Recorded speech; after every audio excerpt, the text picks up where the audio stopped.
आदरणीय नेता श्री जीतन राम मांझी जी ने 27 दिसंबर 2021 को दोपहर 12:30 बजे अपने आवास पर ब्राह्मण पंडितों के लिए भोज का आयोजन किया है।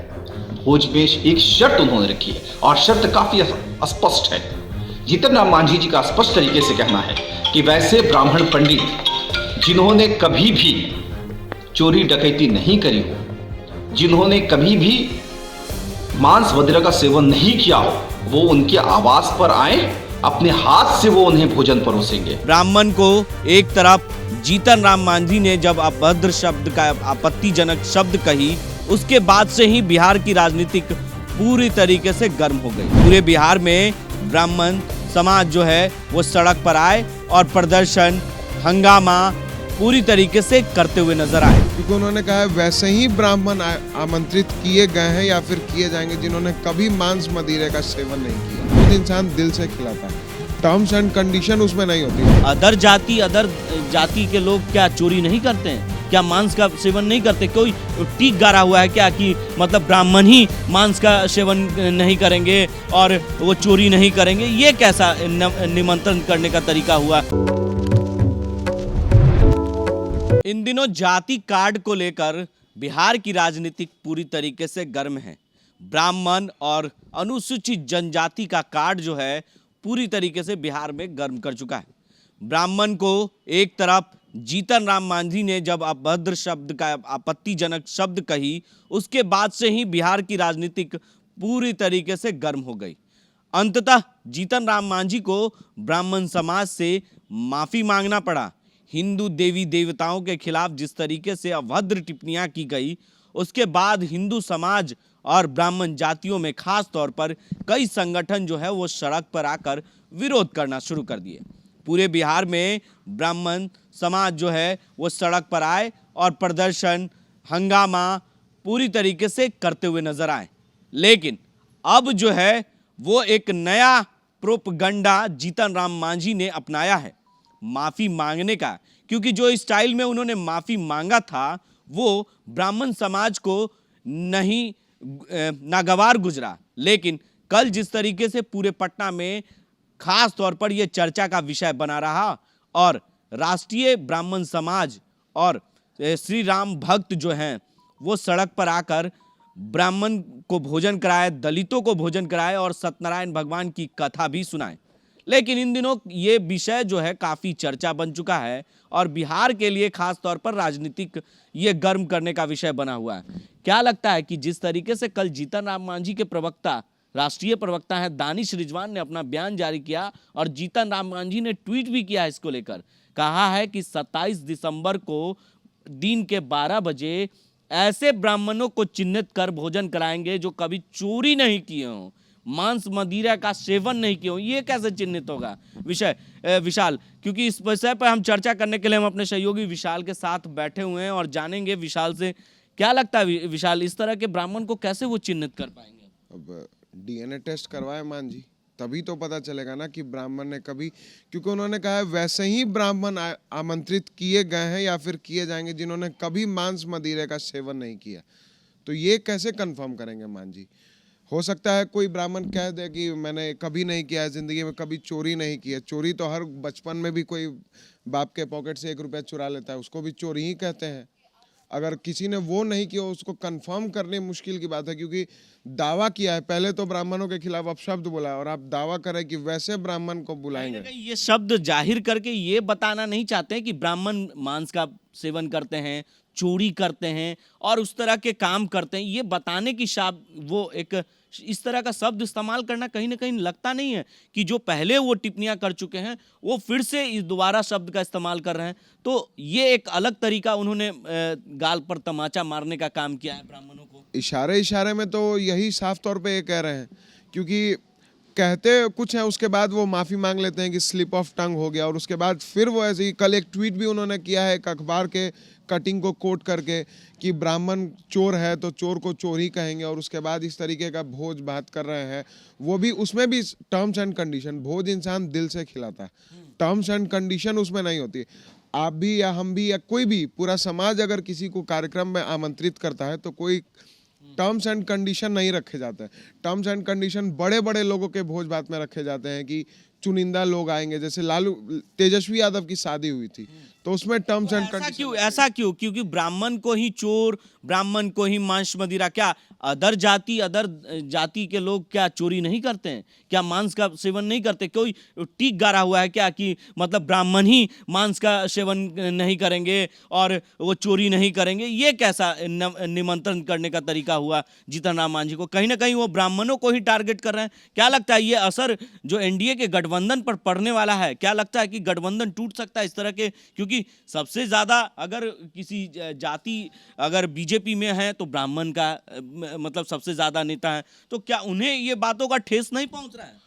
बिल्कुल, फॉरवर्ड समाज जो है वो एक तरीके से कहा जाए तो मांझी का वोट बैंक खत्म ही हो रहा है। अगर राजनीतिक दृष्टि से देखें तो फॉरवर्ड समाज तो भूल के भी मांझी को वोट करेगा नहीं, वो तो एनडीए को वोट करता है। और एनडीए में भाजपा भी है, जदयू भी है, जदयू में भी तमाम फॉरवर्ड नेता है। ललन सिंह जो राष्ट्रीय अध्यक्ष है खुद है फॉरवर्ड समाज से आते हैं, भूमिया जाति से आते हैं। बिल्कुल। और तमाम और भी कई सारे नेता हैं। संजय झा है जो अभी जल संसाधन मंत्री हैं, वो ब्राह्मण समाज से आते हैं, वो जदयू में है।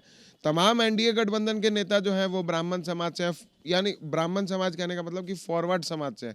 लेकिन अगर इस तरीके की बयानबाजी आएगी तो गठबंधन पे भी असर पड़ सकता है, या फिर जो एनडीए गठबंधन है वो इनकी बातों को अनसुना कर दे, क्योंकि इनकी सीट तो ऐसे भी कम है। तो इनको इसी तरह की चलो ठीक है भैया चल रहे हैं। क्या तो लगता है ये इससे असर पड़ेगा महागठबंधन पे, एनडीए के गठबंधन पे?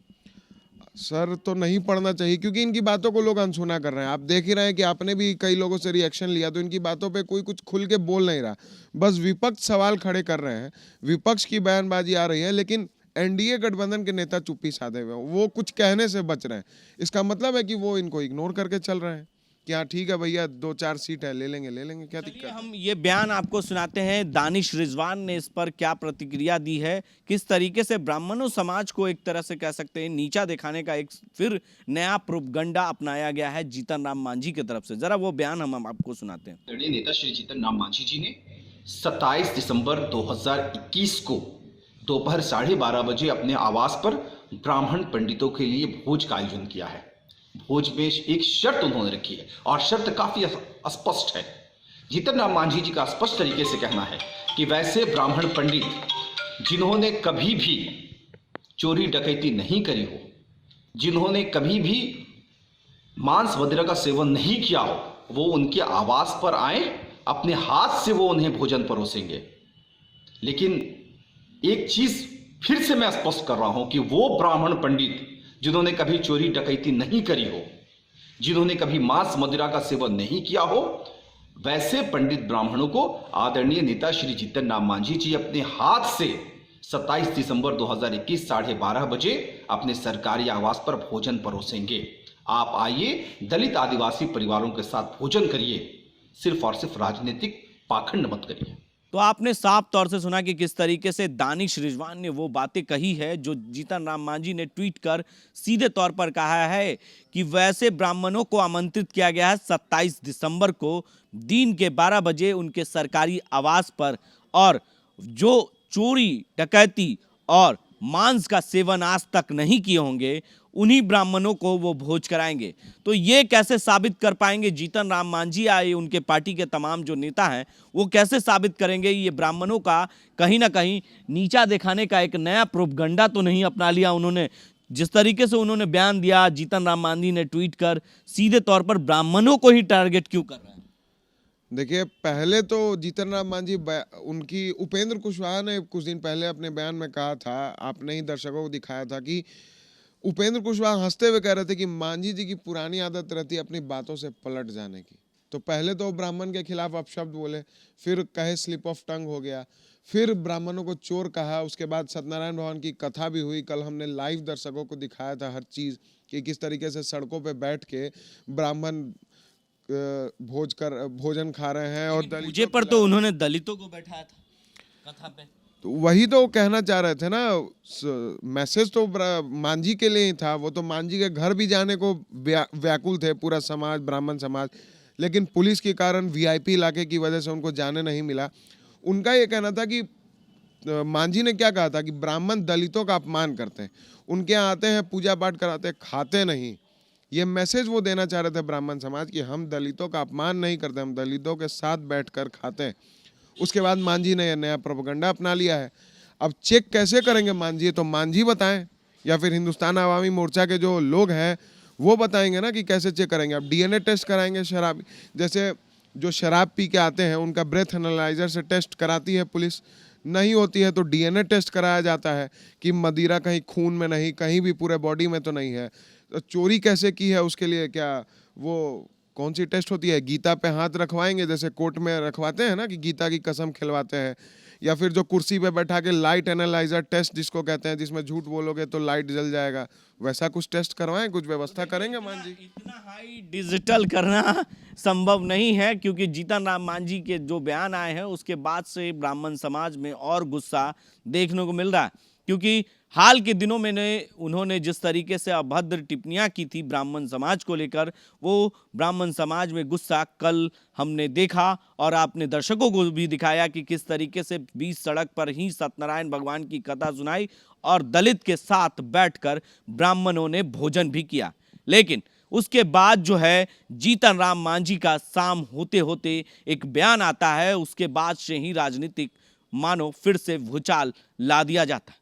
वो बयान है कि ऐसे ब्राह्मणों को हम भोज पर बुलाएंगे जो आज तक मांस का सेवन न किया हो, चोरी नहीं की हो, डकैती ना किया हो, इस तरह के गलत काम नहीं किए हो। यानी कह सकते हैं कि उनका इशारा ब्राह्मणों को ये बताने के लिए था कि आप मांस का सेवन करते हैं और आप जो है वो चोर हैं, डकैत हैं, मतलब इस तरह के आप काम करते हैं तो आप मेरे दरवाजे पर नहीं आइएगा और हम आपसे सत्यनारायण भगवान की कथा नहीं सुनेंगे। यानी इशारों इशारों में एक बार फिर से जीतन राम मांझी उसी बयान पर अड़े हुए हैं। भले उन्होंने मीडिया के सामने आकर एक बार माफ़ी मांग ली हो, लेकिन वो माफ़ी जो है ब्राह्मणों ने माफ़ नहीं किया, क्योंकि वो चाहते हैं कि हमारे घर, हम उनके घर जाएं और सत्यनारायण भगवान की कथा कहें और ब्राह्मण का जो भोज है उनके साथ बैठकर करेंगे। अब देखना होगा कि क्या इस बयान के बाद ब्राह्मण समाज किस तरह के आगे जो है वो स्टेप लेते हैं, या आगे कोई रणनीति तैयार कर या जीतन राम मांझी को घेरने का काम फिर से करते हैं। तमाम अपडेट्स के लिए आप बने रहे 10 डी न्यूज़ के साथ, देखते रहें 10 डी न्यूज़।